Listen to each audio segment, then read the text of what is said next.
Despite Jace's advanced stage of body tempering, he had been killed in an instant, not even getting the chance to defend himself. Maddox's and Boaz's eyes widened in panic as they screeched to a halt, staring at Zane in disbelief. In the blink of an eye, their demeanor changed from arrogant to petrified. They trembled uncontrollably with fear at the sight of Jace's swift demise. "Were you pretending to be weak all this time?" Boaz asked in a shaky voice. His eyes locked on Zane, but Zane ignored the question, not even bothering to look in Boaz's direction. He calmly returned the sky sword to its sheath, his icy gaze sweeping across the scene. Maddox and Boaz shook with fear, aware that they were no match for Zane. They knew their best bet was to run, so they attempted to flee. Zane smiled and unsheathed the sky sword once more. The sword unleashed streaks of silver light so fine that they were almost invisible to the naked eye. These streaks rushed toward Maddox, cleanly cutting anything in their path. Maddox, in his attempt to escape, was cut in half at the waist, the two halves of his body crashing to the ground. Boaz screamed in horror when he saw what had happened to his friend. He took a desperate stand against Zane, but his resolve turned to ash as he realized he had no chance of survival. A swift silver streak from the sword ended his life, splitting his body in half. Having dealt with three much stronger opponents, Zane finally had a clear understanding of his newfound strength. A sly smile spread across his face. He grew excited at the idea that he was a match for a martial artist at the 6th stage of body tempering. He thought he might even have a shot at killing a martial artist at the 7th stage. After tidying himself up a little, he hurried back home. When he arrived, he handed Amara some money and a list of instructions, and then he entered the dragon prison to train. Less than 5 days remained until the assembly of stars at the Starlight Tower.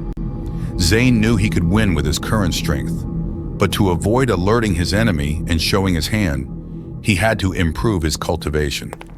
Entering the wisdom chamber inside the dragon prison, he stopped in front of the dark shadow.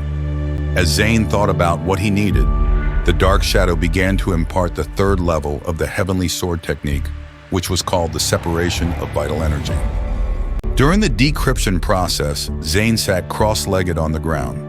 Soon, 5 pale blue marrow-purifying pills appeared in front of him, and he picked them up and gulped them down as if they were candy.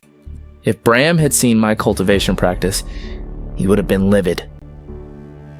Although Bram was the heir to the Martell family, he could only consume 1 marrow-purifying pill every 6 months, while Zane had just taken 5 at once. If Bram knew that, he would curse and say that Zane was wasting such rare resources. Zane circulated the dragon annihilation art within, trying to break through to the next level. In just 1 day, the dark shadow finished disclosing the separation of vital energy, and the details surged into Zane's mind. It was such an overwhelming amount of information that he nearly fainted as he absorbed the knowledge. After improving his sword technique, Zane spent the next 2 days forging a sledgehammer from his medicinal strength. He relentlessly pounded his limbs and bones, edging closer to the 4th stage of the body tempering process, the forging of bones.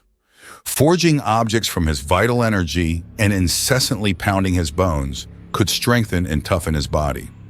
On the evening of the 2nd day, a silver glow covered Zane's body. His bones had become much more durable than before.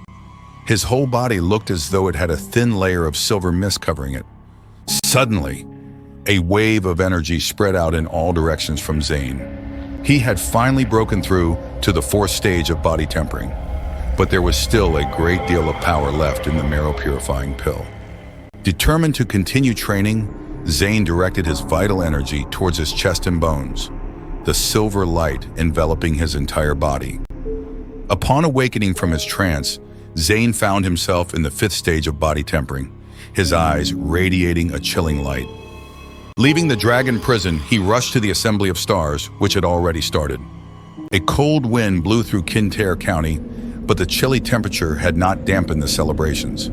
The streets were much livelier than usual, and the shouts of hawkers selling their wares and the chattering of enthusiastic discussions filled the air.